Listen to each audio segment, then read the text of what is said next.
दोस्तों नमस्कार। मैं हूं संजीव, आपका दोस्त एजुकेशन हंट चैनल पर। जैसे कि आप सभी जानते हैं कि हम लोग वृद्धि और विकास के सिद्धांत के बारे में आज देखने वाले हैं। तो आइए देखते हैं वृद्धि एवं विकास के सिद्धांत और लक्षण। विकास की कोई सीमा नहीं है, यह निरंतर चलती रहती है। पर जैसा हम सब जानते हैं कि परिवर्तन ही संसार का नियम है, इसलिए विकास में भी परिवर्तन निहित है और हमारे भविष्य की स्थिति हमारे वर्तमान और उसमें हो रहे परिवर्तन पर निर्धारित है। इसी प्रकार बच्चों में भी उनका भविष्य और अनुभव उनके वर्तमान तथा साथ में हो रहे परिवर्तन पर निर्भर करता है। जैसे जैसे बच्चे बड़े होते हैं, उनमें भावनात्मक, सामाजिक तथा मनोवैज्ञानिक परिवर्तन समय के साथ चलता रहता है। नीचे के निम्न सिद्धांतों से आप इन तथ्यों को विश्लेषण कर सकते हैं। वृद्धि एवं विकास के सिद्धांत और लक्षण। तो आइए हम लोग देखते हैं विकास का फर्स्ट पैटर्न क्या कहता है। जन्म से पहले और जन्म के बाद मानव का विकास एक पैटर्न का पालन करता है।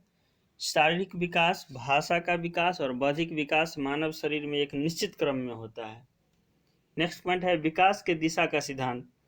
विकास की दिशा से फेलोकोडल, जिसको सिर से पैर की तरफ बोलते हैं, के साथ साथ प्रोक्सिमोस्टाइल दिशा है। तो सफेलोकोडल जिसका मतलब होता है सिर से पैर की ओर, और प्रोक्सिमोडल जिसका होता है सेंटर से बाहर की ओर, मतलब अंदर से बाहर की ओर।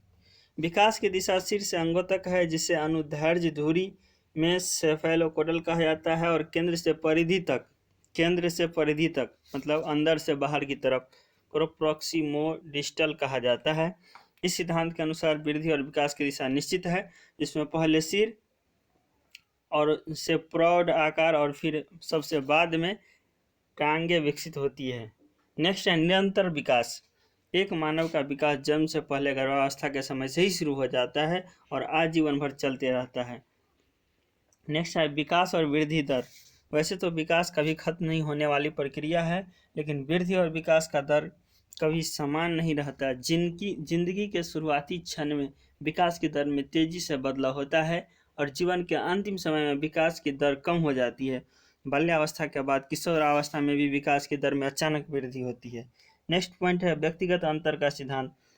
हर इंसान में विकास की दर अलग अलग होती है। जैसे लड़के और लड़कियों के बीच विकास दर में एक अंतर होता है। ऐसा कहा जाता है कि लड़कियां लड़कों की तुलना में पहले परिपक्व हो जाती है। जैसे कि हम लोग देखे थे कि 2 साल का अंतर होता था, लड़की 2 साल आगे होती थी फिजिकल डेवलपमेंट में इन कंपैरिजन ऑफ लड़के की तुलना में लड़कियां 2 साल शारीरिक विकास में आगे होती थी। कम से कम मिनिमम कम से कम तो 1 साल का होता ही था। 11 और 12 साल का एग्जाम्पल हम लोग देखे थे। इससे आप इस तरह से समझ सकते हैं कि लड़कियां अपने उम्र के लड़कों की तुलना में मानसिक तौर पर ज़्यादा विकसित होती है। इसीलिए हम लोग ये भी देखते हैं कि जब मैरिज होती है तो लड़की कम एज की होती है और लड़का ज़्यादा एज का होता है। नेक्स्ट पॉइंट है विकास सामान्य से विशिष्ट प्रतिक्रिया तक पहुंचता है। बच्चा शुरुआत में सामान्य बातें सीखता है और समय बीतने के साथ विशिष्ट बातें भी सीखने लगता है। ठीक उसी प्रकार बच्चा पहले अपने पूरे अंगों को चलाना सीखता है, फिर भागों को। ये एक ऐसा एग्जाम्पल हो गया जिसे हम लोग कहते हैं कि पहले वाक्य बोलना सीखता है, उसके बाद शब्द बोलना सीखता है। हिंदी में हम लोग एग्जाम्पल देख सकते हैं उसका।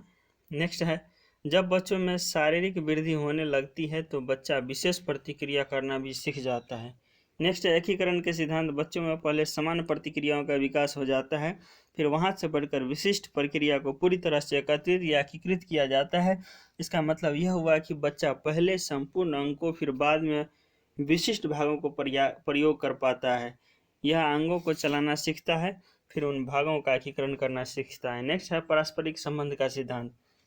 आंतरिक संबंधों के कारण बच्चों के विभिन्न क्षेत्रों में विकास एक दूसरे पर निर्भर करता है। अगर सामाजिक रूप से देखा जाए तो एक आयाम का विकास भावनात्मक विकास को प्रभावित करता है, तब विकास के सभी आयाम एक दूसरे से संबंधित ही हैं और एक दूसरे को प्रभावित करते हैं। नेक्स्ट है पूर्वानुमान।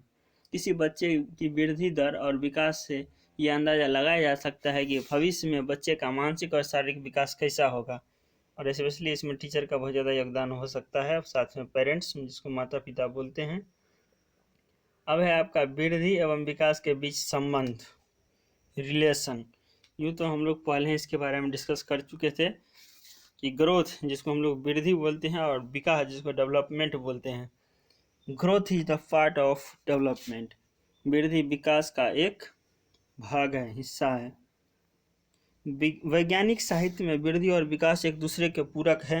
वृद्धि का तात्पर्य लंबाई, वजन या मानसिक स्तर पर वृद्धि से है।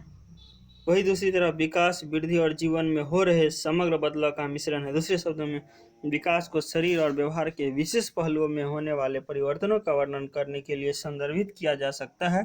वृद्धि की परिभाषा के संबंध में वृद्धि एक ऐसी प्रक्रिया है जो व्यक्ति द्वारा किसी भी दिशा या नियंत्रण के बिना होती है। विकास परिपक्वता और सीखने दोनों पर निर्भर करता है। परिपक्वता समय के परिणाम स्वरूप मांसपेशियों और तंत्रिका तंत्र में परिवर्तनों को संदर्भित करती है और सीखने के व्यक्ति पर चल रहे उचित पर्यावरणीय बलों की कार्यवाही को संदर्भित किया जाता है।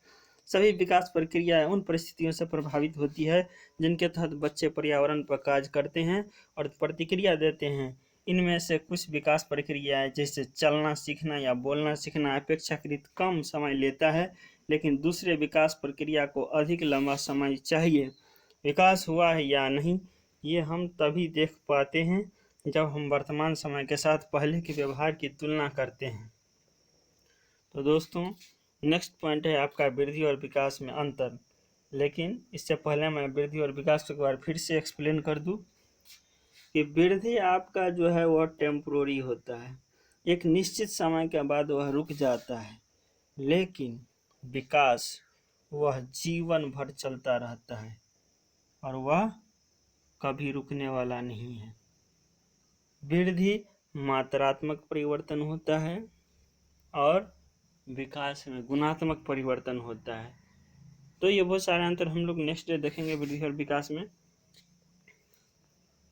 लेकिन उससे पहले मैं बता दूं, चूँकि आपके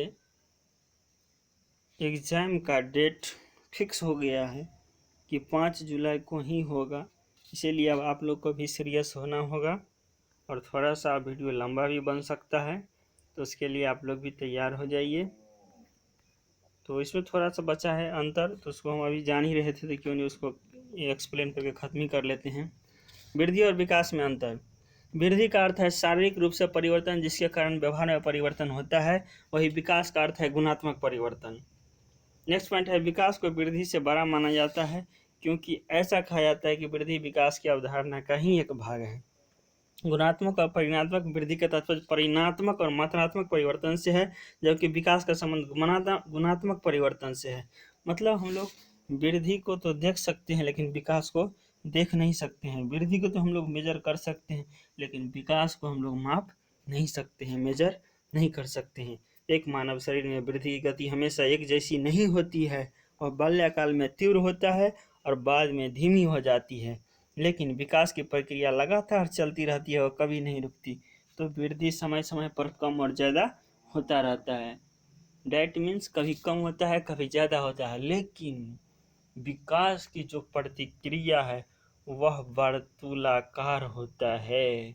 अब कहेंगे वर्तुलाकार क्या होता है, तो जैसे आप देख सकते हैं ऑन द स्क्रीन, सपोज ये सर्किल है और इस सर्किल के ऑल डायरेक्शन में सभी दिशाओं में समान रूप से जो विकास होता है ये आपको सेफेलोकोडल है, यही आपका डेवलपमेंट है। तो इस तरह से आप समझ सकते हैं डेवलपमेंट को, विकास को। थैंक यू, बहुत बहुत धन्यवाद। और मेरा प्रयास आप लोग को अच्छा लगा हो तो चैनल को कर दीजिएगा सब्सक्राइब और